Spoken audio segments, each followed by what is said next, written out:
তো বন্ধুরা, আজ আমি তোমাদের সামনে যে অঙ্কটা নিয়ে চলে এসেছি সেটা আরআরবি এনটিপিসি সিবিটি 1 2024-এ আসা একটা শতকরা বা পার্সেন্টেজের অঙ্ক।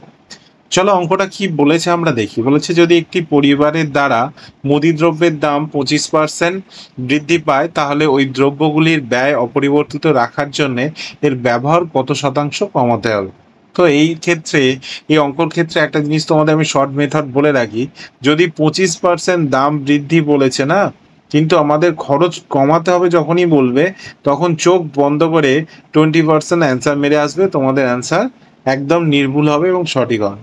কিন্তু আমরা এটা যদি মানে করে তোমাদের দেখাতে চাই, তাহলে দেখো কিভাবে আমরা অঙ্কটা করবো। তাহলে দেখো, যে জিনিসটার দাম পাওয়া যেত আগে 100 টাকায়, এখন সেই জিনিসটা পাচ্ছি কত, 125 টাকায়। তাহলে আমার যদি ব্যবহার কমাতে হয়, তাহলে কত কমাতে হবে না, 125 টাকার উপর 25 টাকা কমাতে হবে। তাহলে আমার ব্যবহার একই থাকবে। তাহলে 125-এর উপর 25 টাকা কমাবো, পার্সেন্টেজ করার জন্য 100 দিয়ে গুণ করে দেবো। তাহলে দেখো, 25 দিয়ে কাটো, এটা হচ্ছে 5 25 125, 5 দিয়ে এটা কাটো, এটা হচ্ছে 20। তাহলে দেখো আমাদের সেই 20% অ্যান্সার এসে গেল, মানে 20% আমাদের ব্যবহার কমাতে হবে। তাহলে option A is the correct answer. আশা করি তোমরা বুঝতে পেরেছো। তো সো ফ্রেন্ডস, আমি পলাশ স্যার ছিলাম তোমাদের সাথে। ভিডিওটা কেমন লাগলো অবশ্যই কমেন্টসে জানিও।